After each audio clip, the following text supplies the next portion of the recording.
Hello everyone, here's another super tutorial from the Meow Cat and Super Ulysses.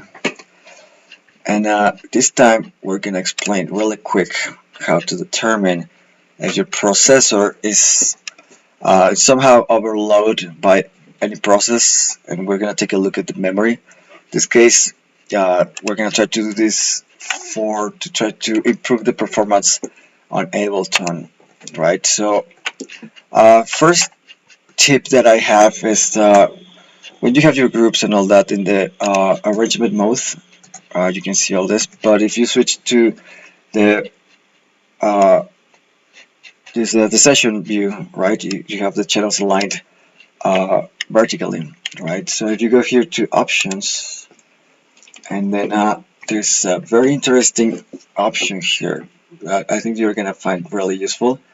It's called launch session. There's gonna be a view. It's called performance impact. Make sure that you have checked this one, right? So when you're playing any track, you need to have here. And this specific project, I have many channels. Well, as you can tell, right now 72 channels, which is becoming a problem because it's overloading my CPU, and then it starts clipping. Well, it seems like it's clipping, but it's just like not doing the thing right. So a tip is when you're playing your music in here, you will see this little bar underneath the channels, right? And this little bar will tell you what channel is consuming more CPU and memory. Like for loading processing. So this is a very good way to identify what's actually consuming your processing within Ableton, right? So navigate, and we can see that these guys are like making trouble right here. So let's see what's going on here.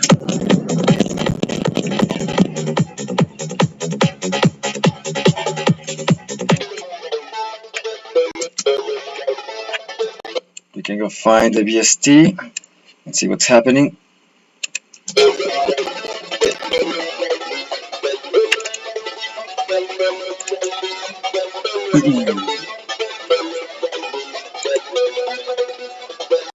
Okay, so one of the normal things that cause a VST or synth to cause more effect on the CPU processing is the number of voices that you have on your unison, right? So if we go here,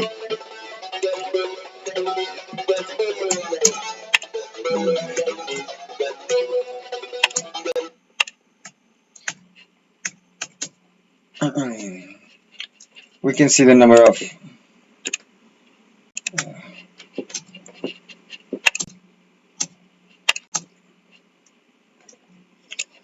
okay, let me find that again.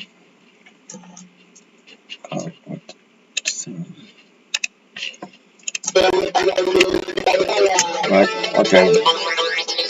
So we can see that this channel is consuming a lot of processing here, and we can see reflected in this area here, right? So one way to solve that is just to lower the number of voices of each oscillator.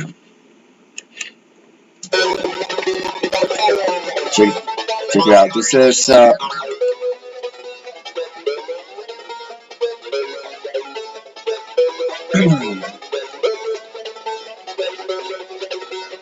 well, as you can tell, it just got a little bit down on the using of the processing of this specific channel.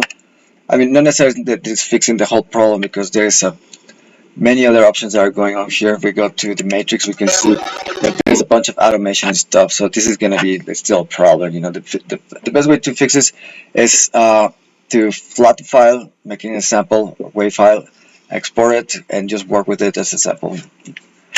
But what happens if the problem is not within Ableton, right?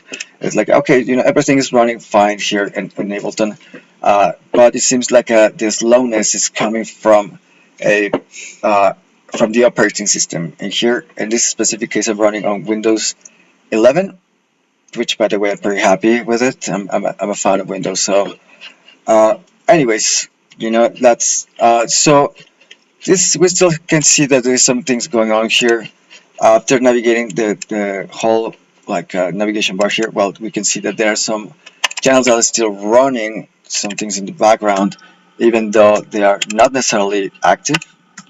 So this is something to that is important to navigate and see why this is happening. In this case, this viral is doing it, and you know, viral tend to be a little bit of heavy processing depending on the number of automations of that.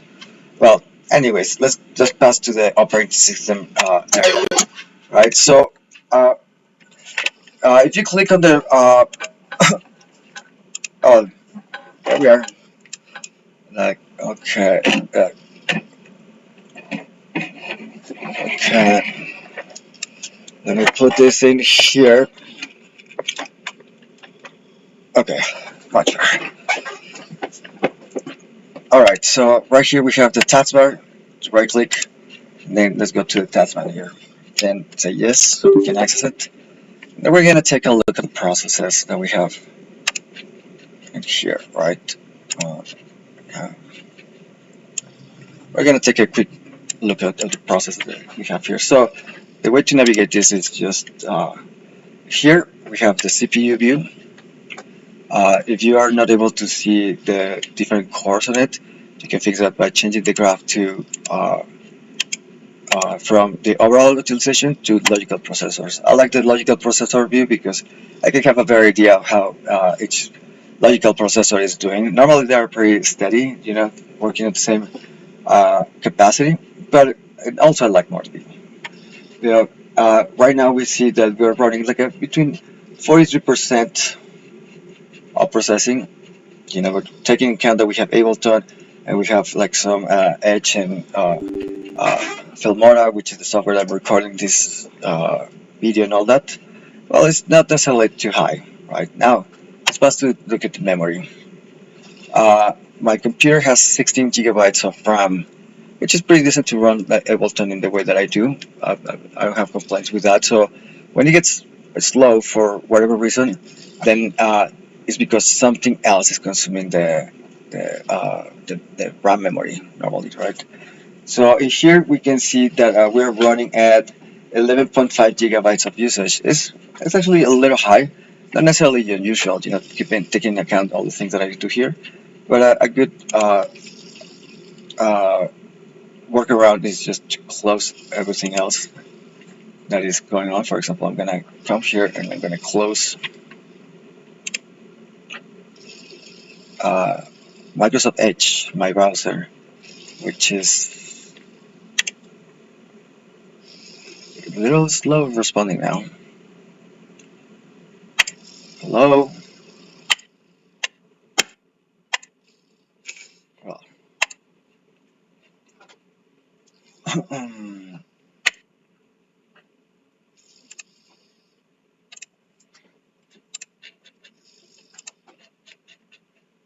what is going on? Okay, so we're gonna come here, close all the windows, and immediately we're gonna see a drop here. You know, this is not a big drop, but you know, normally web browsers consume a lot of memory, especially if you're using like a social media application like Facebook, Instagram, all that. They will definitely take a lot of consumption of that. So my recommendation is, if you're rendering music or video or doing something like a heavy processing, don't open any browser that has any like social media data, because they just do a lot of things that you don't need. See if we can see how it drops a little bit more and all that. But I mean, that's not enough. Let's go deeper and see what's that. You know, to go to a deeper level, we can check directly in the process section here. And here, this window is going to open the detail of every process that is running the background of the computer. So now we can see what's going on, you know, behind the scenes. And you know, it checks out. Even though we already closed Microsoft Edge, this fucker is having like 11 different processes running. You know, like CrashPad, rendering, spare render, utility audio services, and all kind of bullshit that I don't know what they're using for. So we're gonna just go there and kill it. Boom, out. Right. So now we'll go back to performance, and we can see another drop in there. Let's just keep looking and see what else is happening. There are many things that we don't want. Okay, screen recorder. Yes, I'm recording. Skype. I don't need it at the moment, so out. Google Drive. Am I really using Google Drive right now? Yes. Hey, there I am. Uh, let's see.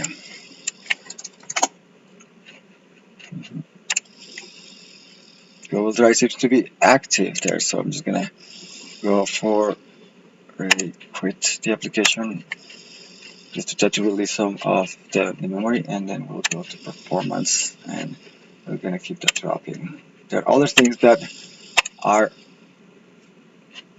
here that they shouldn't be here. Camera, Google Drive. I mean, we already do that, so out. Let me take it for my mouse. It's one of those that has the rear wheel. And uh, what else do we have here? We have Bitdefender, antivirus, my VPN, of course. Uh, Waves local server for my waves that they never work, by the way. Quick share. I don't need that at the moment, so we can end this task. Hydra is part of the VPN encryption system that I have for Bitdefender, which I really like. And well, at this point, it's going to be a matter of you really understanding what are the processes that you need to be running on that. So if you really want to get deep in this, you need to get familiar to what's running in the background, the applications that you're running, and also what they do and how they are called for that matter. So once you are done with all this, then you're going to see a significant use reduction on usage. Now we reduce for it's still running at between low a little bit the processing thing that what's going on. The memory, it definitely went down from 11 to 9.5, so we released about like a gigabyte and a half. To show you, that's gonna definitely make us go faster on what's going on here. And well, taking into account also recording and all that, right? Let me see what else can we do here. Is in here another way that you can identify what is using the processor or the memory is by using these columns. If you click here, you're gonna get on top of the list the processes that are having the higher processor usage. In this case, is Ableton, then Filmora, and then Windows Audio Device Graph Isolation, Task Manager, and it seems like I know all of them, but here, it's Ableton Live is using like 2 gigabytes of RAM memory, then Filmora is using all this.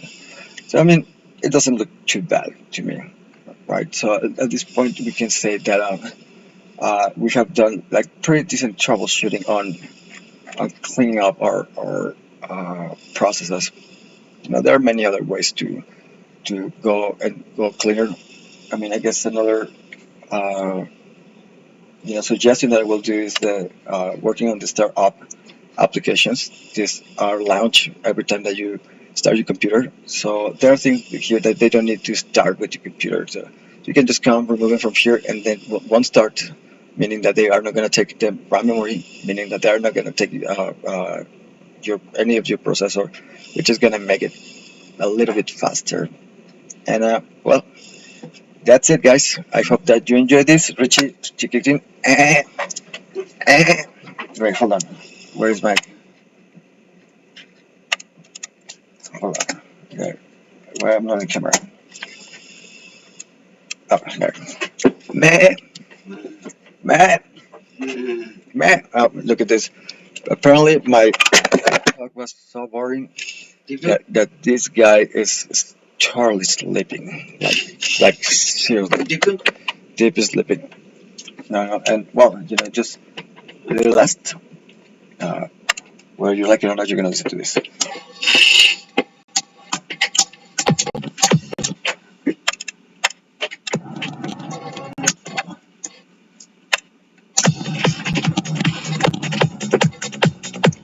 There's some sidetracks.